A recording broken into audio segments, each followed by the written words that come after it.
Well, boys, it is that time of the year again, and this time they have dumped all three of the different challenge quests back onto us to just go through a nice adventure of these lovely quests we have to go through. So I'm going to be making three different videos guiding you guys through all three sets of these because honestly, if I cram them all into one video, it's probably going to be like an hour and a half long, and frankly, I don't have the voice for that. Like, my voice will die like halfway through the video. I mean, even making it through some of those tier lists and everything is kind of hard for me to do. But yeah, we're gonna go over the first round here. This is actually probably the most doable for the most amount of players, because you got to consider we're on current JP. You have access to things like Koyenskaya, Castoria.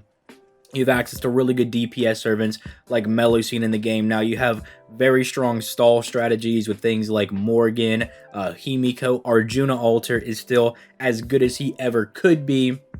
This is why I was telling people to go ahead and try to summon for Arjuna Alter if you were starting your JP version of your account, because Arjuna Alter makes a lot of these really easy going into them, because there's quite a few of these that you can actually just kind of bring Arjuna Alter and just have him blitz through the quest. Obviously, you need a bit of RNG going your way, but considering the AP cost for these is 1, it's really not going to be that much of a hassle to get a lot of these done. So let's just go ahead and dive right into this, starting off with Taota. Now, Taota's pretty simple because his whole gimmick is basically he's healing you, he's making your servants quote-unquote hungry with the buff, and as he replenishes it, you get all these different buffs down here. He'll recover your HP. He's probably one of the easier ones to do because you can quite easily solo him. If you're someone that has Enkidu, this is going to be stupid dummy easy for you, because Enkidu not only just outputs a lot of damage to finish it off, but Enkidu himself is also quite a beefy boy. But this should literally be one that anybody can do because you can solo this one with Ku. You might need to level up your Ku skills just a little bit, but you can definitely get this one done. It's probably the easiest one. I even am just like kind of being reluctant to say that if you just have any servant, you could really get this one done, because the Taota one is kind of just an intro where it's like, oh, it looks really hard, but it's much easier than it is. Like, you see him with all this HP, but he starts to give you bigger and bigger buffs. And so, like, the goal is to fire your NP or do, like, a big crit turn, either or, depending on what servant you're using, whenever he's giving you just a maximum amount of buffs. But, I mean, he gives you NP damage buffs as well, so you want to, you know, try to use a servant that also has a very high damaging NP. Someone like Ku Alter is also really good for this as well, but it's also, again, why someone like Enkidu just is exceptional in this challenge quest. So yeah, this one's probably one of the easier ones to do. Leonidas, the second one, might give people a little bit of trouble because basically Leonidas is just an absolute beefcake. He is really, really hard to down because basically he gets thicker and stronger the more Spartans that are alive. But you can kind of cheese this one if you have exactly Okita, because Okita is a saber that is pierce defense, and she is very, very good for this, especially because you can pair her with things like Scotty and even a waiver, because I believe, if I'm remembering correctly, these challenge quests don't let you double up on different servers. This is when they introduced the gimmick where you could only have one of each servant, so you couldn't do double Scotty, double Merlin, anything like that. But with Okita, you can still do something along the lines of Scotty and Waiver or something like that. Or you can bring another DPS, which is how I cleared it last year. Is I brought a friend Okita, I brought my own Waiver, and then I had my, I forget which other DPS I was using, but I believe it was like a Lancer or something that I was using to kind of help clear some of the archers out, right? And for me, I found that bringing the friend Okita, you could pretty much start focusing on Leonidas once you've taken out about like 10 of the Spartans. Like, as long as the friend Okita has the special damage CE, which they definitely should because his events come back twice now. So it should definitely have that special damage CE. Once you get about 10 Spartans in, you can kind of use your Okita to start focusing down on Leonidas.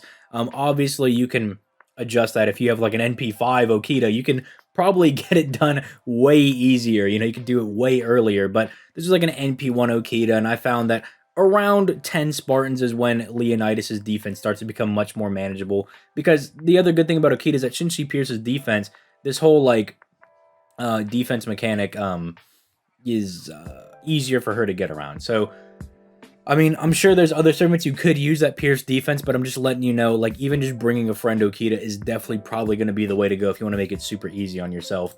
Then we have Izo. Izo can be a little annoying because this is one where if you're more of a newer player, you gotta learn how to manage your different cards, because in both of his phases, he has these different gimmicks depending on what cards you're using. So for instance, if you hit him with the Buster card, for the next like 2 turns, he's going to be resistant to Buster cards. So if you fire your Buster NP, you're going to have to then make do without your Buster cards for the next 2 turns, right? So it's just about managing that, and then also knowing what he's going to do to your servants if you attack with them. So for instance, this is actually why I really like Sanzo for this quest a lot, because Sanzo on her 3rd skill gives the entire party debuff immunity.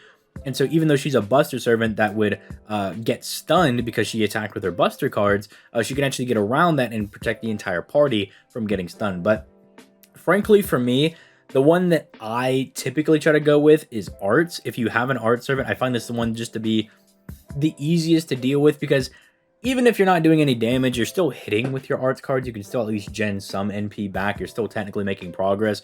And him taking away your stars is the least damaging out of here, right? Like, stunning your servants is super brutal because they can't do anything. It completely shuts them down. And you do not want to give him critical damage, especially when it lasts for 5 turns. Like, he can quite easily stack this up and start doing some major damage to you. So the goal is really to try to manage your card types, right? But also try to get to the fight as fast as possible. That's kind of the name of the game for a lot of these. You can do stall strategies where you try to do it. It's just a lot of these quests, it's very dangerous to be in here for too long. You do not want to stay in here for extended periods of time unless you have a specific setup to actually get through it. But Sanzo is definitely one of the ones that I think is a very easy go-to for a lot of people.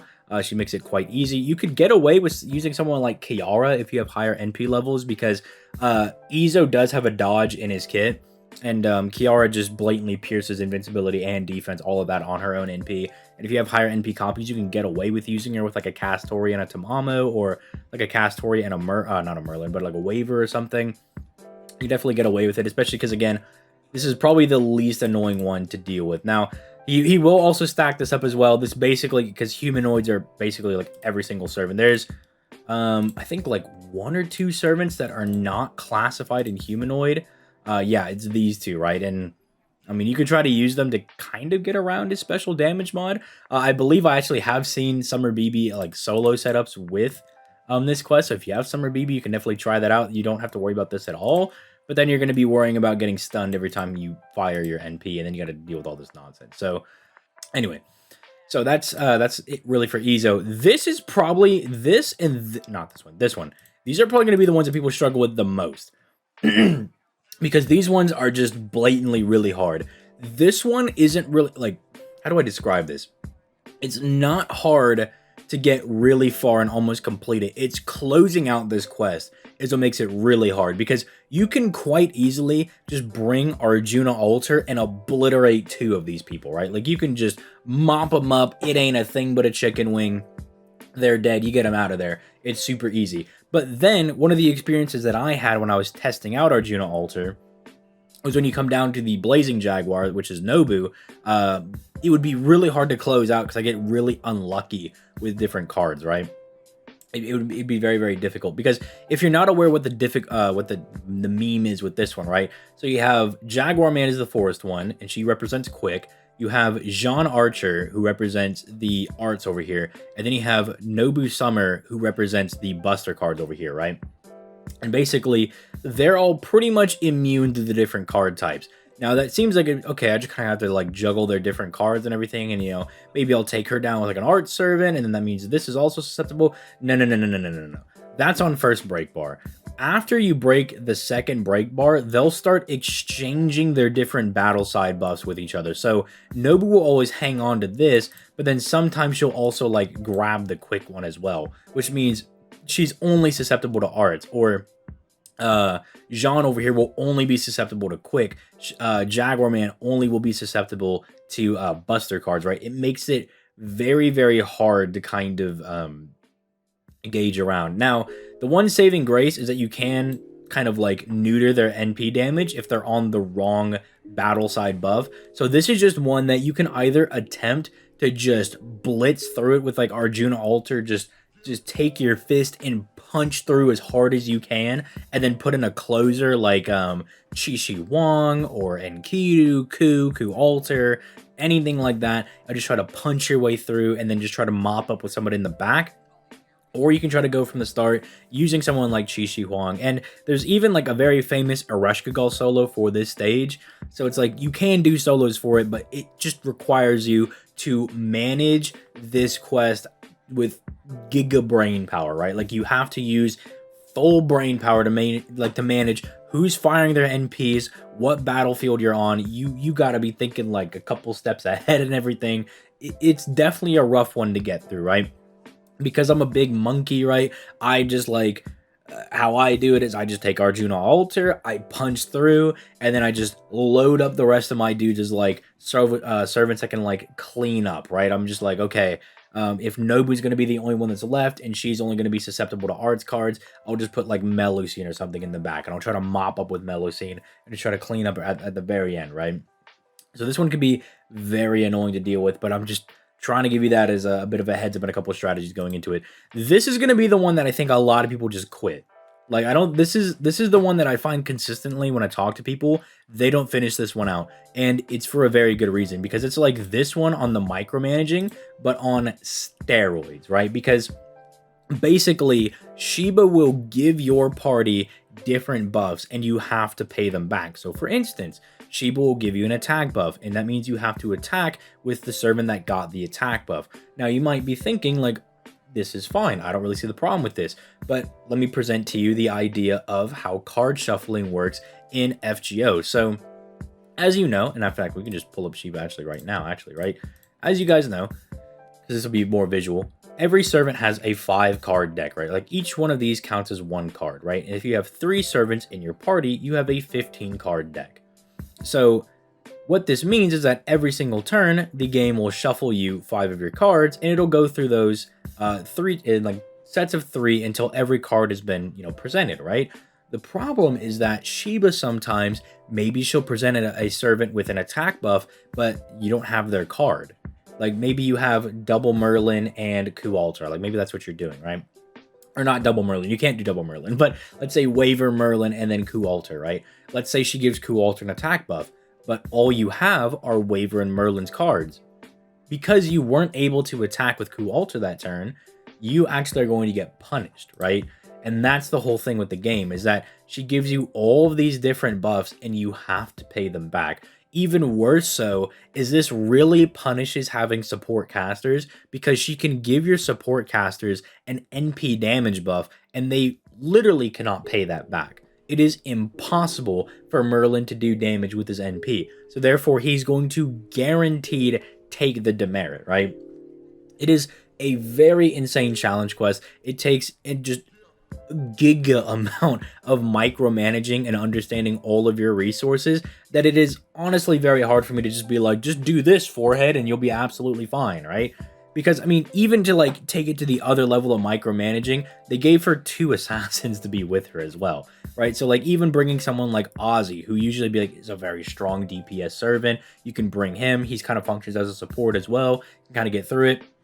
You might just get unlucky and one of the assassins just kicks your Aussie in the face for like 12k damage and knocks him out. So it's like, this is one that just formulate your best party and try to keep track of all of the buffs as much as you possibly can. Like, this is probably going to be one that takes you a long time. If you can do this in your first try, you got extremely lucky, right? Like, you got very, very lucky on your run.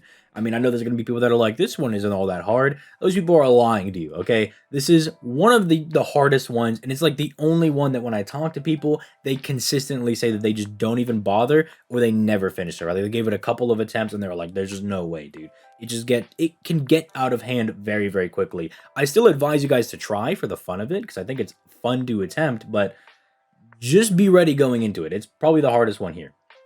Then finally, for the main ones, we have MHX Alter. This one's actually really easy because MHX Alter will actually take care of herself. You see that she has 10 million HP. Basically, what this is like you and MHX Alter are racing to kill the different people with buffs. So if you look at this list, right, you want to kill these enemies, right? The ones that give you the good buffs. But these blue ones, these bad ones, you want to let MHX Ultra kill those, right? And so basically, the entire name of the game is killing all of the good ones and managing them as they come out, because you don't want, like, MHX Ultra to get this stuff, right? Like, you want to steal the attack buff for 5 turns for yourself and not her, right? It's basically like you're just trying to prevent her from getting all the buffs so she doesn't obliterate you, because she'll take care of herself. You don't even have to worry about beating her, right? You don't need to do that, right? As you can see right here, she tanks and like HP, right? Which is also why you want to break her bar, because once you break the bar, that's when she starts losing HP, and then it's just a race against time of who can survive longer than the other, right? So pretty good, okay? Like, it's pretty good, pretty easy to do. Just knock this out and make sure you steal all the good power-ups and everything. You don't let her get the good power-ups. Then we have this is the finale. There's quite a few ways to actually tackle this one. I'm sure people will notice that, like, a few years ago with the other ones, there was actually, like, specific kill orders, right? For how you wanted to actually take out the enemies. This one kind of depends on what you're going to do, because there's a lot of these that, like, it depends on how you're going to go about it. Depends on how you want to take them out, right? Like, if you're using Coup Alter, you don't want to take out Billy, because when Billy dies, he gives the entire enemy party Pierce Evasion, and then Coup Alter's dodge doesn't work. But let's say you're not using Coup Alter. I don't know, for some reason you're using Europa, who has invincibility, then you don't care. You just knock out Billy. It just doesn't matter, right? Generally though, you do want to leave Nero Bride alive until Gil comes out, because Gil will remove her buff. Because she negates your NP damage by a lot. Like, she pretty much just negs your NP damage. So you want to wait till this comes out for him to remove her buff. But I can understand people being like, no, I got to get rid of Nero, because if Nero's on the board, I can't do any NP damage. And in which case, if you're doing something like that, you're probably using an Arjuna Alter strat, right? Where you're just going to try to just keep punching them repeatedly. But if you do beat up Nero Bride, she gives everybody 3 guts. Like, they do revive with 15% HP. Not the biggest deal, because they're all very low HP, no break bars or anything. But I would personally just advise you, probably just wait for Casco to come out and focus on the other people. These two are, like, really annoying. I tend to try to get rid of them early on, because I don't tend to use, like, Coup Alter or anything for this. But having her, like, randomly remove all of your defensive buffs, that means, like, your solemn defense, your invincibilities, your dodges, your defensive buffs, all of that stuff. You just want to get her out of there as soon as possible. She's also a berserker that heals, right? So she's pretty easy to mop up and just get out of there at only 100,000 HP. But I would just get her out of there immediately, right? I would just get rid of her. If you're using Coup Alter, you can also get rid of Billy. She's not too bad. Like, if you want to leave her there for a little bit, whatever. Maybe if you're being really cautious, just try to one-shot her if you can. She's a little thick, so it kind of depends on who you're using. Because yeah, she can give the party a lot of attack if you just leave her at like 2 HP. But you can kind of get rid of her. But I think if you're going to finish off these two in about the same time, you then want to go ahead and get rid of Jackal and Hyde, because he's going to give the entire enemy party 1 NP every single turn. So that can be very annoying. Then you could probably just deal with her, then deal with Medusa Lily. Then at this point, like, Caskill should come out, and then you could fire your NP, right? Let's say, like, you could just stuff Arjuna Alter in the back or something, and Arjuna Alter can just mop up from there, right? You can just take care of everybody. So, yeah, I think once Caskill, though, does come out, you want to still save Nero for last, because you don't want Nero to give everybody 3 guts, and then you're there longer than you should be. But that's kind of the guide for this one. I will come back tomorrow, and I'll hit you guys with the guide for this one. Just know, this one's a lot harder. This one is significantly harder. Like, this other one, I think, really, just aside from the Shiba one, realistically, anybody can beat these. Like, this is just, like, everybody could get Coup. Like, Coup is a free servant. Anybody can have Coup. He's pretty easy. You could just bring a friend Okita and just kind of build a semi-competent team that helps Okita stay alive. I mean, even just using basic people, like, you could throw in your own Coup to take care of the archers and stuff, or you could throw in like a Rosh, right, to even just bomb out like a couple of these people just immediately, right? Like, there's just like very basic things you can do to just kind of get through. Like, there are servants that cheese these things, right? You can bring Sanzo, right? Like, Sanzo does very, very well in this one, or Kiara. Like, Kiara also does pretty good. Or you can bring Summer BB, right? Because Summer BB doesn't count as a big lady, or a humanoid, because she's a big lady apparently. This one can be very easily cheesed by bringing a friend Arjuna altar, punching very hard, and then just like determining who's left. This one might be a little trial and error if you do that. You can kind of do it for yourself, bring Arjuna altar, see how far you can kind of get with that in your setup, and then see, okay, who do I need to mop it up? Like this should really be done in like 2 or 3 attempts at most, right? It's very easy if you're doing the punch strategy. Very easy to get through. This one, probably the only one that people are going to struggle with. This one you can just bring like any team that can live, right? Like any team that can survive. If you have Merlin, he's very good for this because he's very good for stalling. Like the Merlin, Morgan, and Castoria strategy is very good, but Merlin just plus 2 other people that can kind of also help keep people alive. Very, very good, because all you really need to do is knock out that first bar. And then this is very flexible because it just depends on what strategy you want to go with. Although I think the one that I laid out is probably the one that I feel the most comfortable going with. But with all that being said, let me know how you guys are going to be tackling some of these challenge quests. Let me know the one that you thought was the hardest when you first did this, and which one you thought was the easiest, because I would like to kind of get a gauge for what the actual community thinks about these quests. And also let me know if you're still struggling with them on JP, because I feel like JP is far enough as far as power creep is concerned that these really shouldn't be all that hard, but I'd be very curious to see if people are actually still struggling with it. If you enjoyed the video, leave a like, subscribe, all that good stuff. We're on our road to 100K, and I'd love to, hit there at some point. Who knows? But I would like to hit there, so all your support is greatly appreciated. I stream every weekday over on my Twitch. Monday, Wednesday, and Fridays are FGO days.